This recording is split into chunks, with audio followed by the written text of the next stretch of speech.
बहुत बार ऐसा देखने को मिलता है, जो ज्यादा भगवान का पूजा पाठ करता है वही सबसे ज्यादा दुखी होता है, जबकि कोई नास्तिक आदमी जो भगवान को नहीं मानता, कभी पूजा पाठ नहीं करता, कभी संतों का संग नहीं करता, वह सबसे ज्यादा सुखी जीवन जीता है। यह सब चीजें देखकर कभी कभी तो ऐसा लगता है कि भगवान ही गलत है, भगवान का न्याय ही गलत है। यह कोई कहानी नहीं है, ऐसा हर किसी के साथ होता है।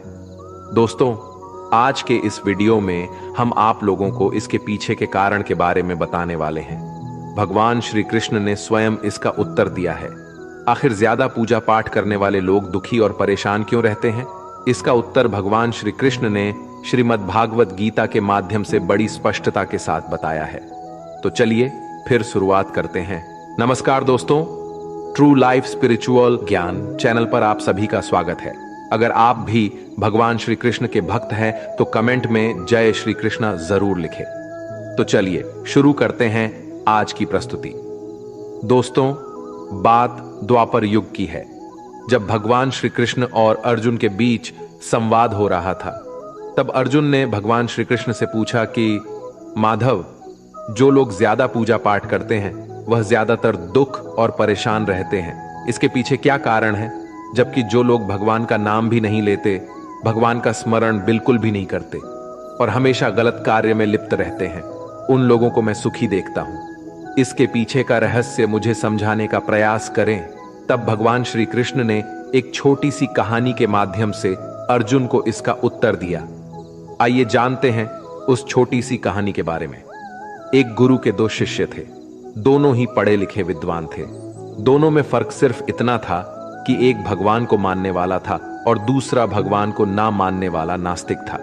एक ऐसा था जहां पर भगवान की कथा होती थी, जहां सत्संग होता था, जहां भजन होता, वहां दौड़ के चला जाता और भगवान की पूजा पाठ करने लगता। दूसरा शिष्य इन सब चीजों से दूर था। वह शराब पान भी करता था, वेश्याओं के साथ नमन करता था। सारी बुरी आदतें दूसरे शिष्य में थी। एक दिन क्या हुआ, एक शिष्य शराब पीकर अनाब शनाब बोलते हुए रास्ते में पैदल चलते हुए अपने घर को जा रहा था। अचानक उसको रास्ते में पैसों से भरा एक बैग मिल जाता है। उसकी खुशी का ठिकाना नहीं रहता। वह जोर जोर से चिल्लाते हुए सबको बताता है, मुझे आज पैसों से भरी बैग की थैली मिल गई, मेरा जीवन सफल हो गया, इन पैसों से अपने जीवन की आवश्यकताओं की पूर्ति करूंगा। वही दूसरा मित्र मंदिर से भजन करते हुए अपने घर को जा रहा था। अचानक उसकी पैर में एक बड़ी कांटे चुभ जाती है, रक्त निकलने लगता है। ठीक उसी समय दूसरा शिष्य भी वहीं पहुंचता है और हंसते हुए उसको बोलने लगता है, क्यों तुम ही हो ना जो सबसे ज्यादा पूजा पाठ करते हो, भगवान का भी भजन करते हो, क्या दिया तुम्हारे भगवान ने तुम्हें? मुझे देखो, मैं कभी मंदिर नहीं गया और ना ही मैंने कोई भी काम अच्छा किया। मेरे घर में भगवान का मंदिर भी नहीं है। मैंने कभी अपने घर में सत्यनारायण का कथा नहीं कराया, भगवान के सामने कभी माथा नहीं टेका, फिर भी मैं कितना संपन्न हूं, अमीर हूं। मेरे पास पैसों की कोई कमी नहीं है, सबसे ज्यादा सुखी जीवन मैं ही जी रहा हूं। अच्छे शिष्य को उसकी बात चुभने लगी। उसने मन ही मन विचार किया, हाँ, यह तो सच बोल रहा है। मैं कितना पूजा करता हूं और वह कुछ नहीं करता, फिर भी कितना सुखी है। इतना सोचते हुए वह अपने गुरु के पास चला जाता है और यही प्रश्न गुरु से करता है। गुरु जी मुस्कुराते हुए बोले, भगवान जो करते हैं अच्छे के लिए ही करते हैं।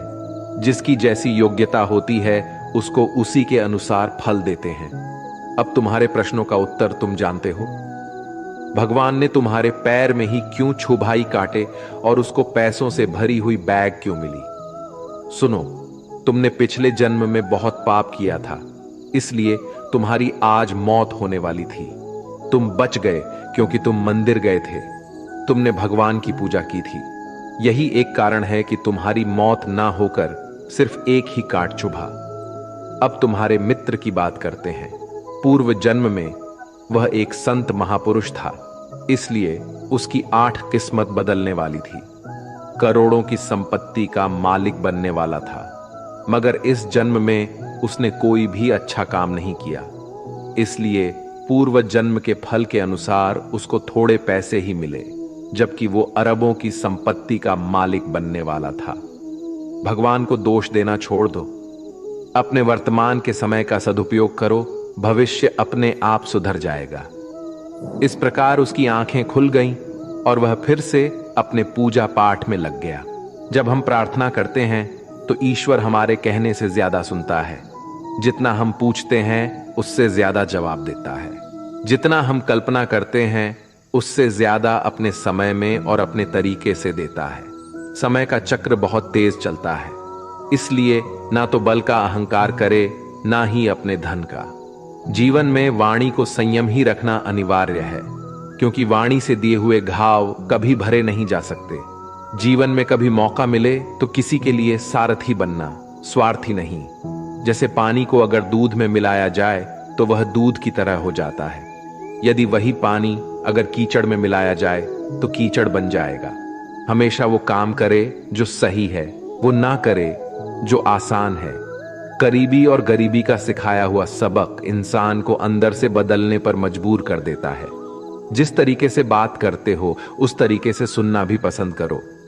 ईश्वर को अपना सबसे करीबी दोस्त बना लो, क्योंकि परमात्मा ही एक ऐसा है जो तब तक साथ देते हैं जब सारी दुनिया हमारा साथ छोड़ देती है।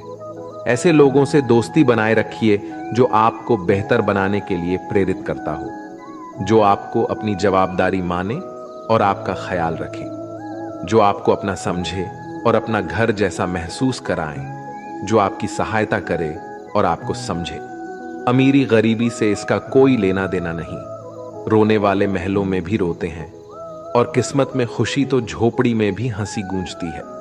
विश्वास में वो शक्ति है जिससे उजड़ी हुई दुनिया में प्रकाश लाया जा सकता है। विश्वास पत्थर को भगवान बना सकता है और विश्वास भगवान के बनाए इंसान को पत्थर दिल बना सकता है। किसी की यादों में घुट घुट कर मरने से अच्छा है कि आप अपनी ताकत को अपने लक्ष्य पर लगाओ और इतने सफल बन जाओ कि एक दिन आपको छोड़ने वाला पछताने लगे। कामयाब व्यक्ति की चमक लोगों को दिखाई देती है। उसने कितने अंधेरे देखे हैं ये कोई नहीं जानता। यदि सपने सच नहीं हो रहे हो तो रास्ते बदल लो, सिद्धांत नहीं। तो दोस्तों, आज के लिए बस इतना ही। उम्मीद करते हैं हमारे द्वारा दी गई जानकारी आपको पसंद आई होगी। तो मित्रों, अगर यह वीडियो आपको पसंद आई हो तो लाइक और शेयर जरूर कीजिएगा।